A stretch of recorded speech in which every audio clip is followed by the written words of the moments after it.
네, 여러분 안녕하십니까. 엊그제 바로 6.25 67주년이었습니다. 그래서 67주년 기념 행사도 있었고, 6.25 참전용사, UN 참전용사를 위로하는 그런 행사도 있었고, 지난 주말 동안에 6.25와 관련한 많은 행사, 그리고 또 6.25를 다시금 반추해보는 그런 시간들이 많이 있었습니다. 6.25가 이제 67주년이 됐는데, 문재인 대통령은 67주년 행사에 참석을 안 했죠.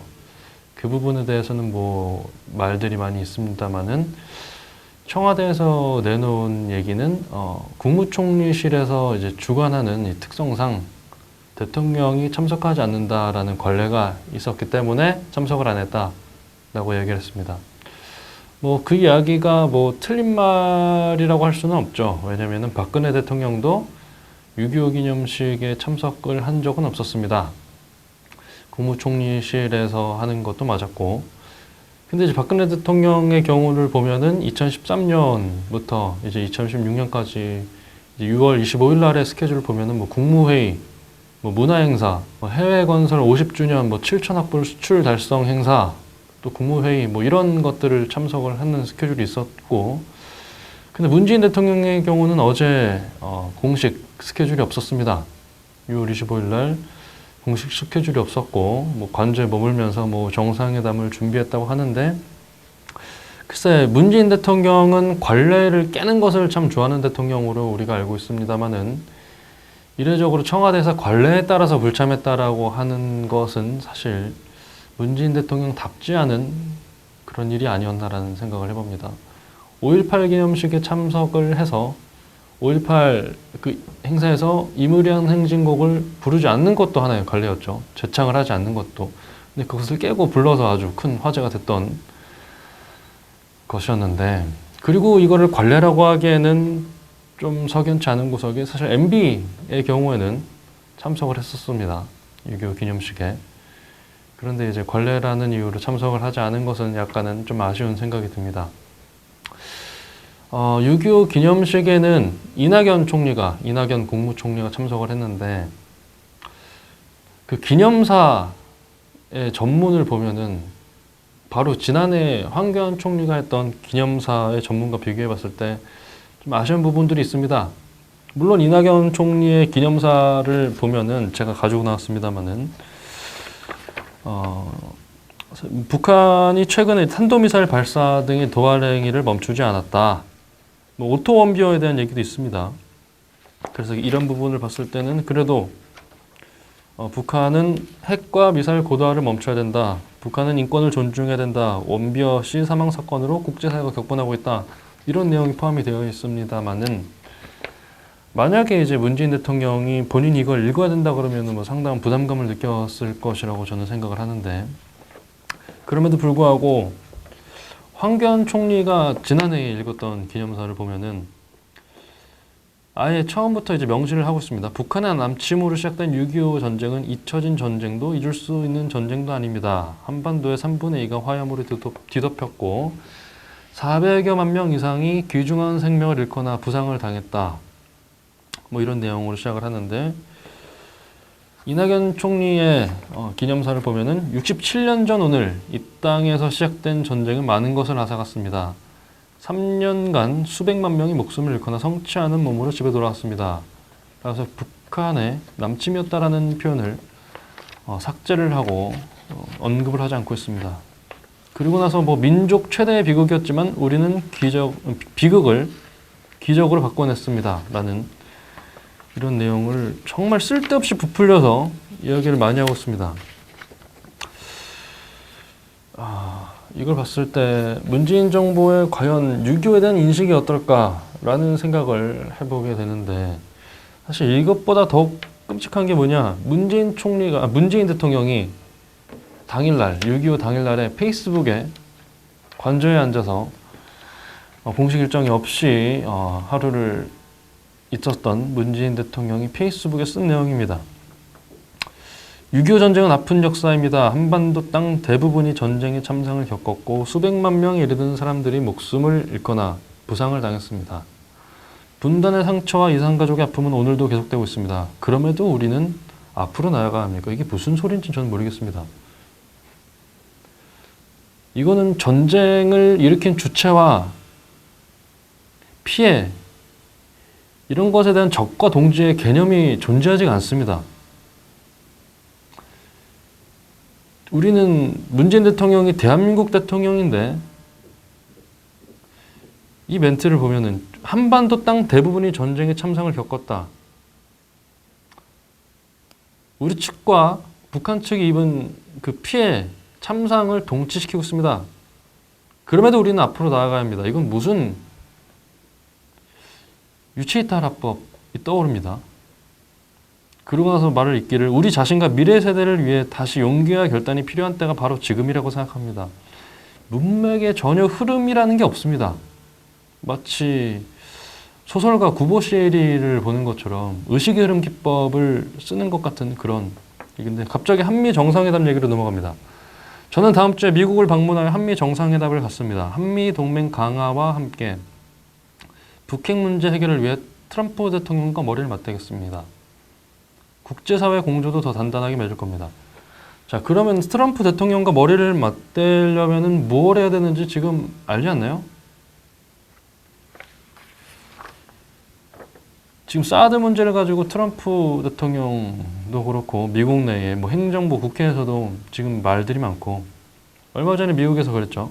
8월까지 사드 배치 문제가 해결되지 않으면 사드 철수하겠다라는 얘기까지 했습니다. 트럼프 대통령이 매일매일 지금 북한의 동향을 갖다가 물어보면서 북한의 정세 그리고 사드 배치에 대해서 아주 골머리를 앓고 지금 굉장히 심기가 좋지 않다라고 지금 매일매일 보도가 되고 있습니다. 그 다음에 얘기를 하기를 자유와 민주주의를 더 굳건히 지키고 전쟁 걱정이 없는 한반도를 만드는 일, 그리하여 세계 평화에 기여하는 일이 6.25 참전용사 여러분의 희생과 헌신에 보답하는 길이라고 믿습니다. 또한 강하고 튼튼한 안보와 국방력이 있을 때 대화와 평화도 가능하다는 것도 잘 알고 있습니다. 튼튼한 안보와 국방력이 필요한데 왜 지금 튼튼한 안보와 국방력을 키우고 있는 나라가 어딘지 아십니까? 북한입니다. ICBM만 나왔습니다. 이제 ICBM의 개발 목표를 올 12월 말 올해 2017년까지 마무리하겠다라고 하는 게 지금 북한의 계획이고 계속되는 미사일 발사 성공 그리고 도발 등을 봤을 때 이 지금 추진 계획은 아주 북한의 추진 계획은 잘 이루어지고 있는 것 같습니다. 근데 지금 대한민국의 경우는 사드 배치 황교안 총리가 권한대행 시절에 조기 배치를 해놨음에도 불구하고 이것에 대해서 오히려 지금 왜 탄핵정국 때 사드 배치가 서둘러졌냐고 의문을 제기하고 갑자기 환경영향평가라는 것을 한다고 이미 괌에서 환경영향평가가 끝난 사드를 가져왔습니다. 그 사드를 똑같은 사드를 가져왔는데 갑자기 때 아닌 환경영향평가를 한다고 해서 올해 배치가 사실상 무산이 됐습니다. 북한은 올해까지 핵 소형화 ICBM의 실용화가 가능해진다고 지금 가정을 했을 때 우리나라는 그걸 막을 방법이 없는 겁니다. 근데 무슨 수로 튼튼한 안보와 국방력이 있을 때 대화 평화도 가능하다라는 것을 말로만 외치면 뭐합니까? 하는 행동들은 전혀 그렇지 않은데 이를 위해 대통령으로서 모든 노력을 다할 것입니다. 6.25 전쟁 67주년인 오늘 참전용사 그 유족의 희생에 고개를 숙입니다. 모든 노력을 다할 것이라고 하는 대통령이 지금 취임 한 달 반 만에 일본, 미국과의 국제 관계를 파탄내고 6.25 67주년 올해에 얘기를 하고 있는 것이 이런 얘기들입니다. 그리고 그 전날에는 무주에서 열린 세계 태권도 선수권 축제에 갔었죠. 24일 날에는 세계 태권도 선수권 대회에 문재인 대통령이 참석을 해서 1시간 40분 동안 일정들을 다 지켜보고 이제 축사까지 했습니다. 현직 대통령이 세계 선수권 대회, 세계 태권도 선수권 대회에 참여를 했던 것 자체가 현직 대통령 처음이라고 합니다. 뭐 이것도 관례를 뭐 깼다고 봐야겠네요. 이례적인 경우죠. 그런데 그날 아무것도 일정이 없었던 문재인 대통령은 97주년 6.25 행사에는 참석을 하지 않았습니다. 참 무주 태권도 선수권대회가 열리기 5일 전에 바로 오토 원비호 씨가 사망을 했죠. 그래서 지금 국제사회가 무슨 대노를 하고 있고 대북에 대한 감정이 아주 안 좋은데, 이 축사에서도 아주 문제가 되는 문재인 대통령의 이 세계관, 대북관을 여실히 드러냈습니다. 이 세계 선수권 대회가 무엇이냐? 세계 183개국의 선수들이 참여를 하는 아주 큰 대회입니다.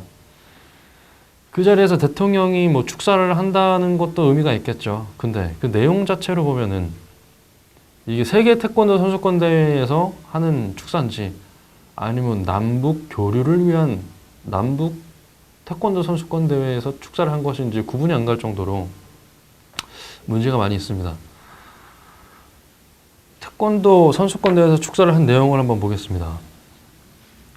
뭐 함께 해주신 뭐 IOC 부위원장님과 IOC 위원 여러분, 뭐 세계 태권도 연맹 뭐 조정원 총재님, 세계 183개국에서 오신 선수단 여러분들께 따뜻한 환영의 인사를 드립니다라고 2줄 정도 인사를 하는데, 그중에서 홀로 4줄의 인사를 환영을 받는 사람이 하나 있습니다. 그리고 오늘 제일 가까이 있지만 가장 먼 길을 오셨을 것 같습니다. 어려운 여건에서도 민족 화해와 한반도 평화를 위해 대한민국을 방문하신 장웅 IOC 위원님과 리용선 국제 태권도 연맹 총재님, 북한 ITF 시범단에게도 진심 어린 환영의 말씀을 드립니다.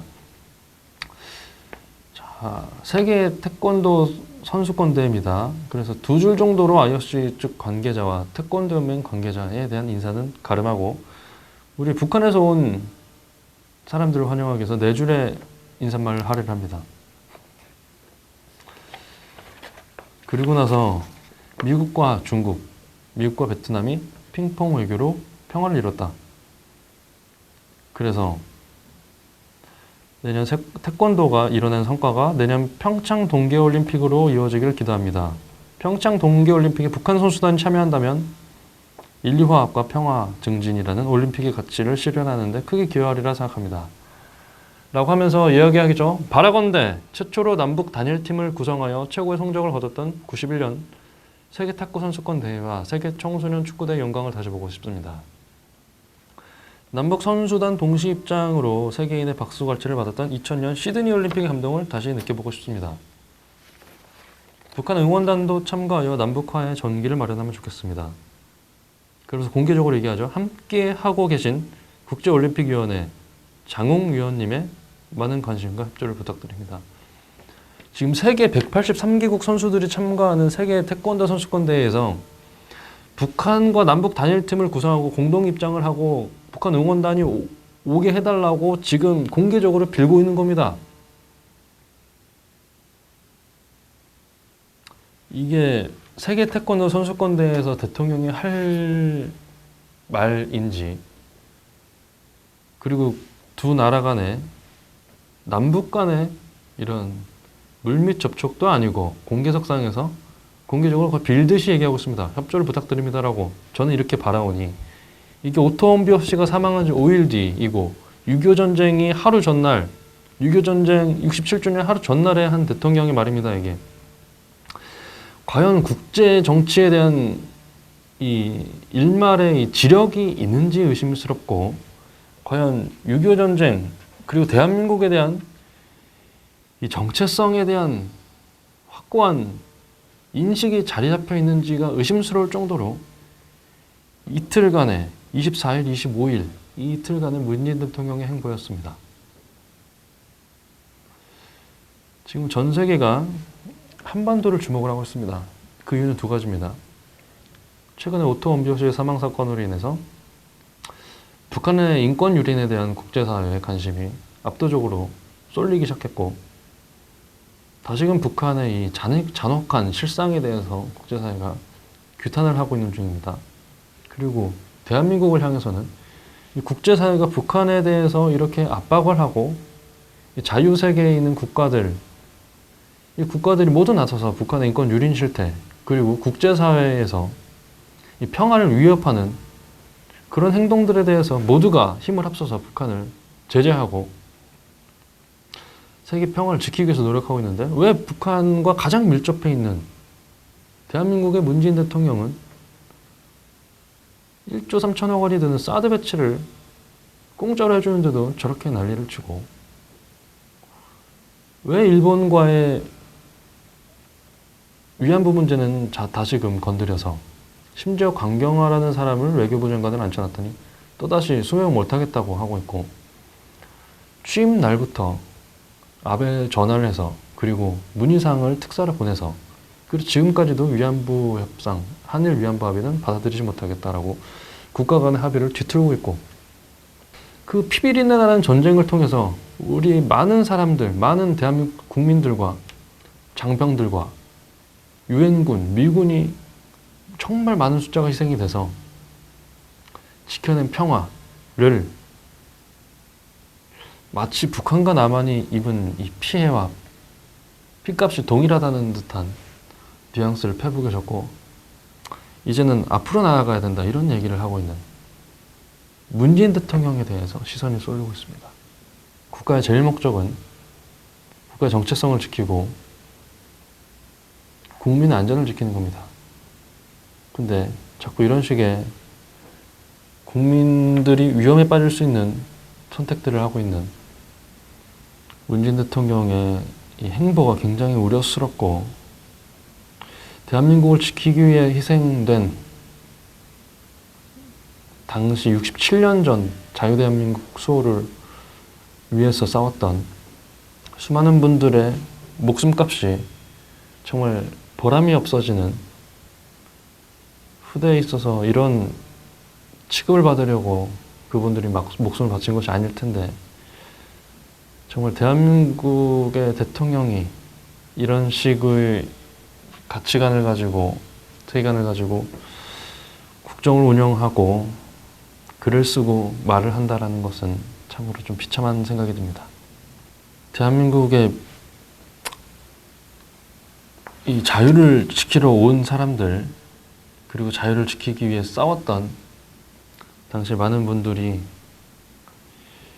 오늘의 이 현실을 보면은 과연 그 자유를 지키기 위해 싸웠던 것에 대해서 대한민국의 자유를 지키기 위해 싸웠던 것에 대해서 과연 보람되게 생각을 하실지 그런 의문이 드는 그런 날입니다. 오늘의 방송 여기까지 하도록 하겠습니다. 고맙습니다.